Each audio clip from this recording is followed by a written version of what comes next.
سورۃ النساء کی آیت نمبر 166۔ الحمدللہ وکفی والسلام علی عبادہ الذین اصطفی خصوصا علی سید الرسل وخاتم الانبیاء وعلى آلہ واصحابہ الاتقیاء اما بعد فاعوذ باللہ من الشیطان الرجیم بسم اللہ الرحمن الرحیم لیکن اللہ یشہد بما انزل الیک انزلہ بعلمہ والملائکۃ یشہدون وکفی باللہ شہیدا۔ لیکن اللہ یشہد، لیکن اللہ رب العالمین تو گواہی دیتے ہیں بما انزل الیک، کہ جو پیغام اللہ تعالیٰ نے آپ کی طرف اتارا، انزلہ بعلمی، وہ اس نے اپنے علم سے اتارا، والملائکۃ یشہدون، اور فرشتے بھی اس چیز کی گواہی دیتے ہیں، وکفی باللہ شہیدا، اور گواہی کے لیے اللہ ہی کافی ہے۔ ہمارے پیارے آقا جناب محمد کریم خاتم النبیین، بلند آواز سے کہہ دیں صلی اللہ علیہ وآلہ وسلم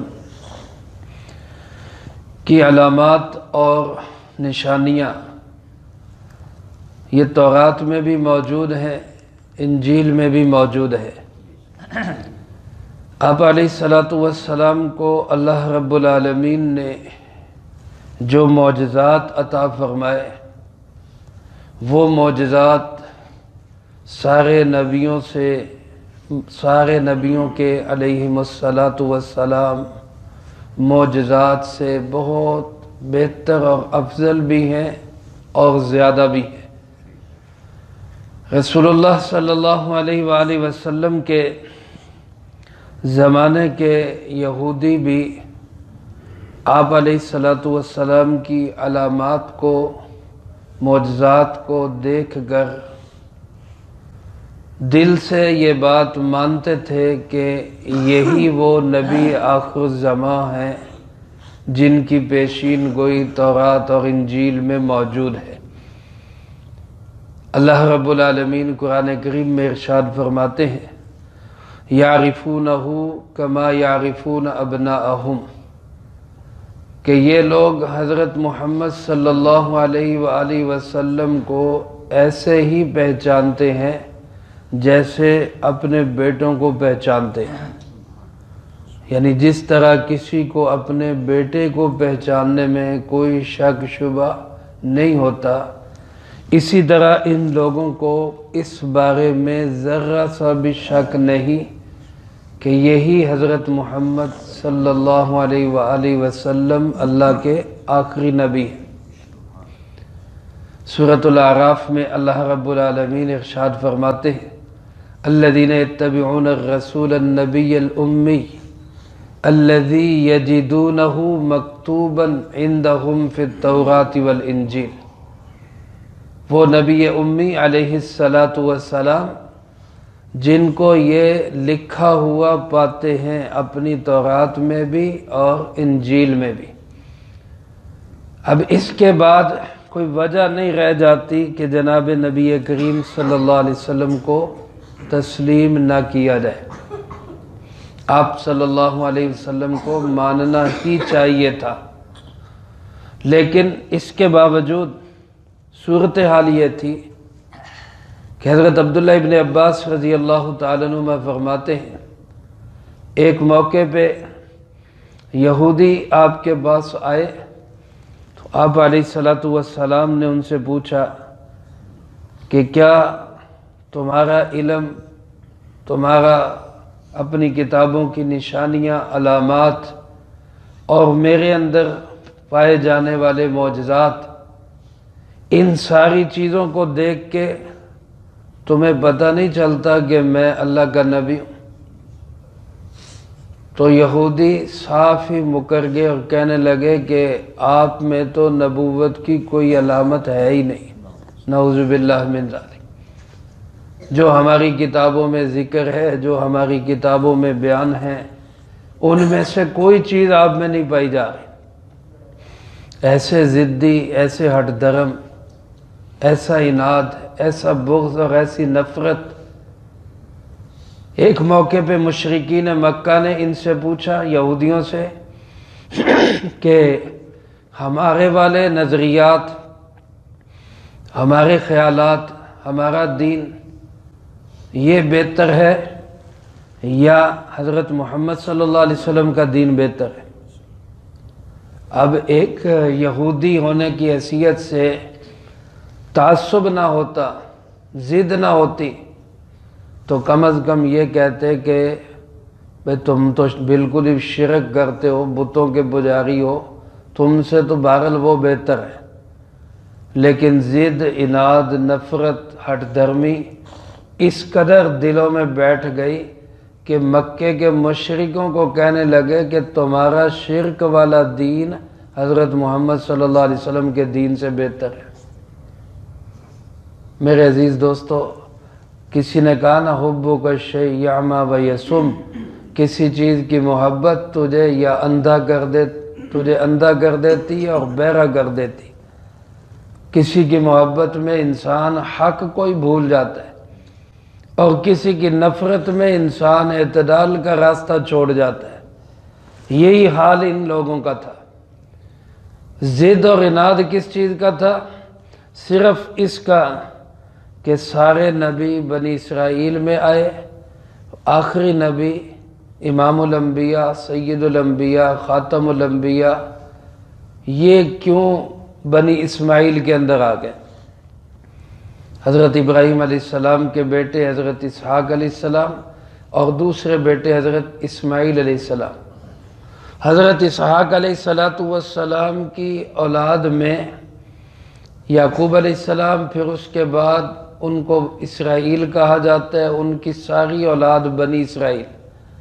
حضرت عیسیٰ علیہ السلام تک سارے نبی، سینکڑوں نہیں ہزاروں انبیاء علیہ السلام بنی اسرائیل کے اندر آئے، اور بنی اسماعیل کے اندر ایک ہی نبی آئے، اور ایک ہی وہ یکتا موتی اور در یتیم آیا جو سارے نبیوں سے شان میں بڑھ گیا، حضرت محمد کریم صلی اللہ علیہ وآلہ وسلم۔ یہودیوں کو یہی نفرت، یہی ضد، یہی عناد آ گیا کہ سارے بنی اسرائیل میں آئے تو یہ کیوں بنی اسماعیل میں آ گئے؟ ختم نبوت ہمارے پاس آنے کی بجائے ادھر کیوں چلی گئی؟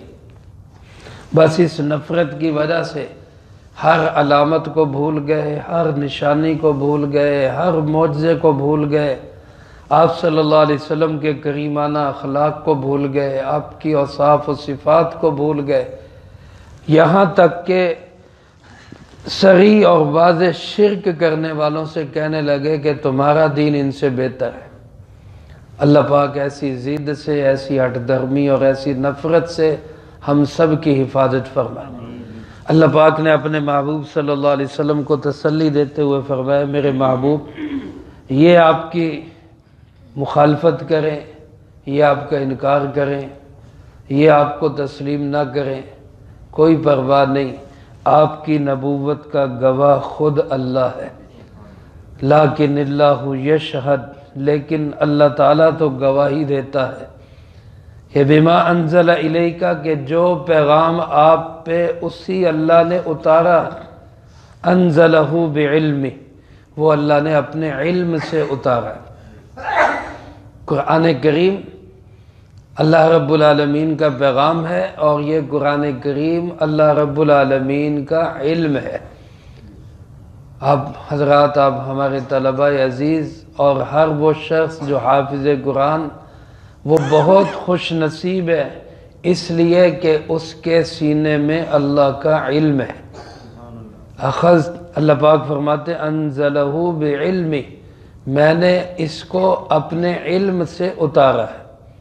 یہ قرآن کریم سارا کا سارا اللہ رب العالمین کا علم ہے۔ ایک بزرگ کسی کو قرآن پڑھتے، قرآن سنتے، قرآن اس سے یاد کرتے ہوئے دیکھتے تو فرمایا کرتے تھے اخذتہ بعلم اللہ، تو نے اللہ کے علم کو حاصل کر لیا۔ تو قرآن کریم کیا ہے؟ اللہ رب العالمین کا علم ہے۔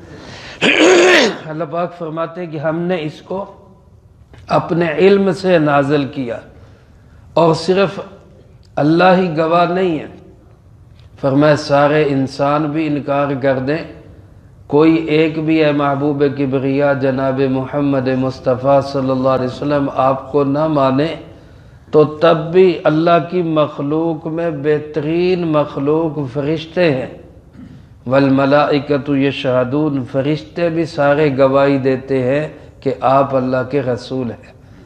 اللہ بھی گواہ ہے، فرشتے بھی گواہی دیتے ہیں۔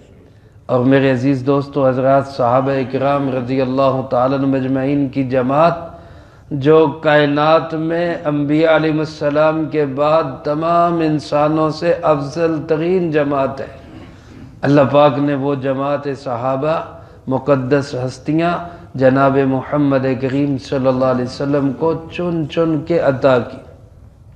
وہ سارے بھی اس بات کے گواہ ہیں کہ جناب محمد کریم صلی اللہ علیہ وسلم اللہ کے رسول ہے، اللہ کے آخری نبی ہے۔ اور فرمایا وَكَفَى بِاللَّهِ شَهِيدًا، کسی اور کی گواہی کی ضرورت ہی نہیں، گواہی کے لیے کافی ہے صرف کون؟ اللہ رب العالمین۔ تو لہذا اگر آج بھی یہودی، آج بھی عیسائی، آج کا غیر مسلم اگر وہ جناب محمد کریم صلی اللہ علیہ وآلہ وسلم کو نہیں مانتا تو آپ علیہ السلام کی شان اقدس میں بال برابر بھی فرق نہیں پڑے گا۔ آپ اللہ کے نبی ہیں، اللہ گواہ ہے، فرشتے گواہ ہے، اس لیے جو مانے گا اس کا اپنا ہی بھلا ہوگا، اپنا ہی فائدہ ہوگا۔ ساری دنیا کے کافروں کو، یہودیوں کو، عیسائیوں کو، ہندوؤں، سکھوں کو قرآن کریم یہ دعوت دیتا ہے، اور قرآن کریم کے نائب ہونے کی حیثیت سے ہم دعوت دیتے ہیں، جناب محمد کریم صلی اللہ علیہ وسلم کا امتی ہونے کی حیثیت سے ہم دعوت دیتے ہیں کہ سب چھوڑ دو اور نبی کریم صلی اللہ علیہ وسلم کی رحمت والی چھتری کے نیچے آ جاؤ، اسی میں تمہاری نجات ہے اور اسی میں تمہاری عزت ہے۔ اللہ مجھے آپ کو سب کو اس حقیقت کو سمجھنے کی اور ہم سب مسلمانوں کو اس کو اپنا فخر بنانے کی اور اس کے تقاضوں پہ عمل کرنے کی توفیق نصیب فرمائے۔ جو کہا سنا اس کو زندگی میں لا کے دوسروں تک پہنچانے کی توفیق عطا فرمائے۔ اللہم انت السلام و منک السلام، تبارک ربنا و تعالیت یا ذا الجلال والاکرام۔ اللہم اعنا علی ذکرک و شکرک و حسن عبادتک۔ اللہم احسن عاقبتنا فی الامور کلہا وأجرنا من خزي الدنيا وعذاب الآخرة. اللهم باقية كباقية الوليد، اللهم استر عوراتنا وآمن روعاتنا. اللهم إنا نجعلك في نحورهم ونعوذ بك من شرورهم. اللهم اكفنا بحلالك عن حرامك وأغننا بفضلك عمن سواك. اللهم اكفنا كل مهم من حيث شئت ومن أين شئت. رب اغفر وارحم وأنت خير الراحمين. رب ارحمهما كما ربياني صغيرا. اللهم ربنا هب لنا من أزواجنا وذرياتنا قرة أعين واجعلنا للمتقين إماما. رب ارحمهما كما ربياني صغيرا. اللهم ربنا تقبل منا إنك أنت السميع العليم وتب علينا إنك أنت التواب الرحيم. صلى الله على النبي الكريم وعلى آله وأصحابه أجمعين برحمتك يا أرحم الراحمين.